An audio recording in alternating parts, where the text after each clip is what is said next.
لہذا یہاں پہ غیر اللہ سے امداد کی نفی، استمداد کی نفی نہیں ہے، مدد مانگ سکتے ہیں، لیکن سب سے بڑی دلیل میں آپ کو قرآن سے ہی دیتا ہوں۔ پہلے ایک بات سمجھ جائیے کہ جتنے بھی عربی حروف ہوتے ہیں یہ دو طرح کے ہوتے ہیں، ان کے آخر میں کبھی کوئی تبدیلی واقع ہوتی ہے، کبھی نہیں ہوتی۔ اگر ہو تو اس کو معرب کہتے ہیں، نہ ہو تو اس کو مبنی کہتے ہیں۔ اور جتنے معرب کلمات ہوتے ہیں یہ کم از کم 3 حروف سے ضرور مرکب ہوتے ہیں، کم سے کم 3 حروف ضرور ہوتے ہیں۔ انہیں حروف اصلیہ بھی کہتے ہیں اور ان کو مادہ بھی کہا جاتا ہے۔ تو لفظ نستعین کا مادہ ہے عون، عین واو نون، اس سے بنا ہے یہ نستعین۔ اب آگے قرآن میں آگے آئیے، اللہ فرماتا ہے وَاسْتَعِینُوا بِالصَّبْرِ وَالصَّلَاةِ۔ یہ وَاسْتَعِینُوا بھی عون مادے سے ہی بنا ہے جس سے نستعین بنا ہے۔ تو ایک طرف ہے ایاک نعبد و ایاک نستعین، اے اللہ ہم خاص تیری عبادت کرتے ہیں، تجھی سے مدد طلب کرتے ہیں، اور دوسری طرف اللہ خود انہی حروف اصلیہ کے ساتھ بیان فرما رہا ہے وَاسْتَعِینُوا بِالصَّبْرِ وَالصَّلَاةِ، صبر اور نماز سے مدد طلب کرو۔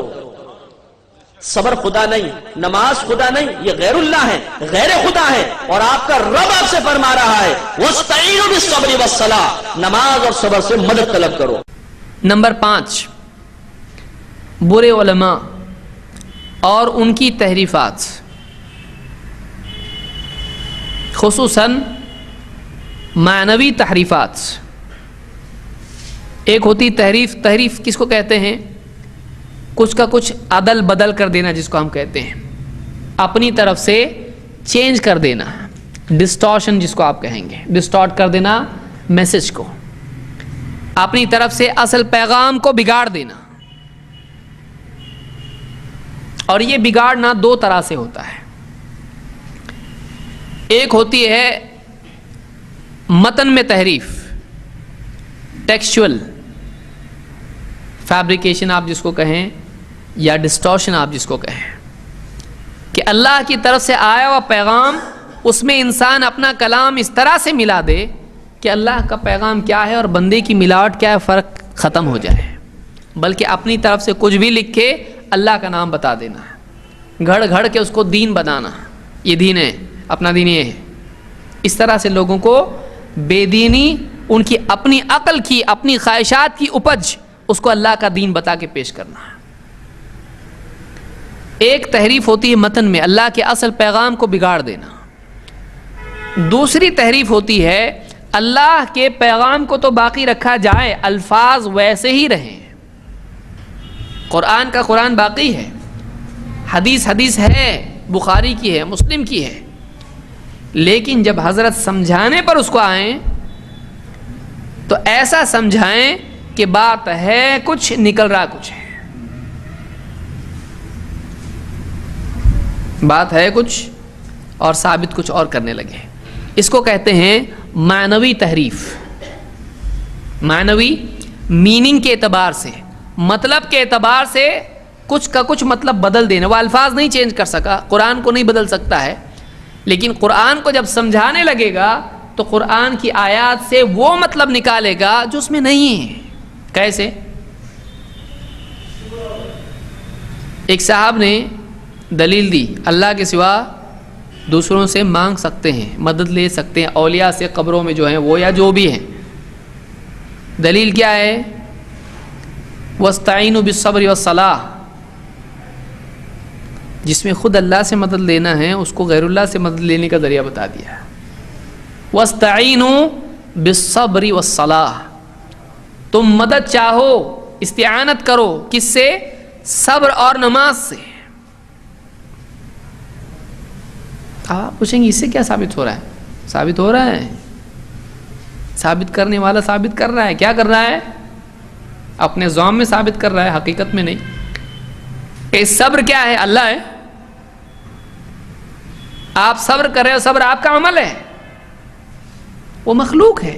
آپ مخلوق ہو تو آپ کا عمل بھی کیا ہے؟ مخلوق ہے۔ اور آپ کا صبر کیسا ہے؟ اچھا ہے، اعلیٰ، بہت نبی کے جیسا، کچا پکا صبر۔ اور آپ کی نماز آپ کا عمل ہے نا، قیامت میں تلے گا۔ آپ کی نماز اللہ ہے؟ اللہ نہیں ہے، وہ آپ کا عمل ہے۔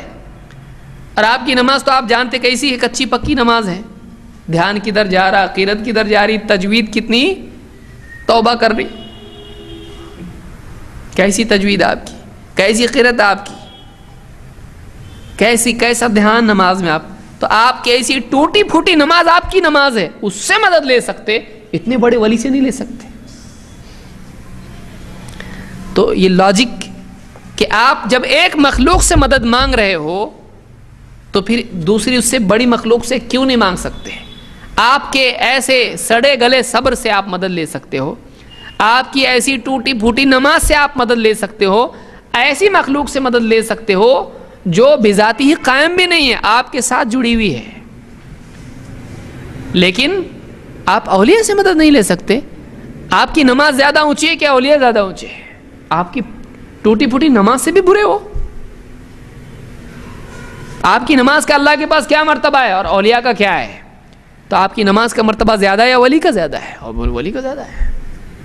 تو آپ جب نماز سے مدد مانگ سکتے ہو تو اس نماز سے بہتر ایک اور مخلوق, ایک اور ذات, ولی, اس سے کیوں نہیں مانگ سکتے؟ کیسا فٹ بیٹھ گیا ایک دم جگسا پزل کی جیسے. لیکن کیا یہ صحیح ہے؟ نہیں. کیوں؟ اس لیے کہ اس میں ایکسپلینیشن میں سرکس ہوا ہے, اس میں کرتب دکھانے والے نے کرتب دکھایا ہے. کیا کرتب دکھایا ہے؟ یہ کرتب دکھایا ہے کہ آیت کے معنی ہی غلط بتا دی ہے. ہم کو اللہ نے جو حکم دیا ہے کہ نماز اور صبر سے مدد طلب کرو, کا مطلب یہ نہیں ہے کہ آدمی کا اے نماز میری مدد کر, اے صبر میری مدد کر. ان کو پکارنے کے لیے نہیں کہا. نماز پڑھ اللہ مدد کرے گا, صبر کر اللہ مدد کرے گا, تو یہ عمل کر اللہ تیری مدد کرے گا, یہ مطلب ہے. تم ان اعمال کے ذریعے سے اللہ کی مدد طلب کرو. تو نماز پڑھنا تمہارا عمل ہے, نماز میں جھک رہے کس کے آگے؟ اللہ کے آگے.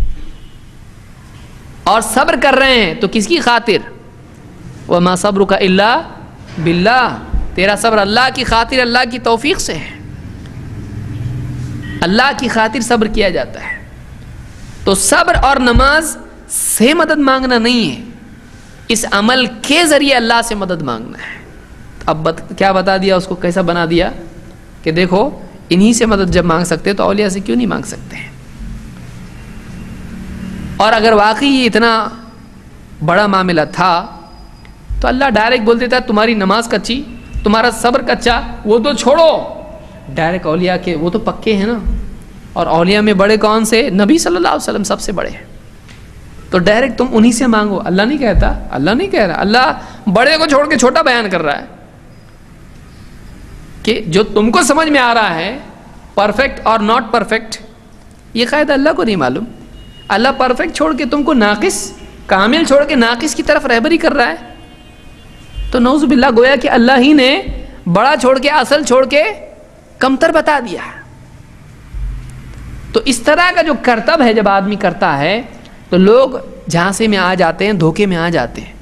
واہ واہ, اللہ رے تکبیر, اللہ اکبر, اور اس طرح سے لوگ اس کو مان لیتے ہیں. لیکن اصلاً یہ قرآن کی کیا ہے؟ معنوی تحریف ہے. اس نے آیت پڑھنے میں غلطی کی نہیں, لیکن اس نے کہاں گڑبڑ کی؟ آیت کو سمجھانے میں کہ اس سے کیا بات نکل رہی, کبھی ترجمے میں اور کبھی تفسیر میں.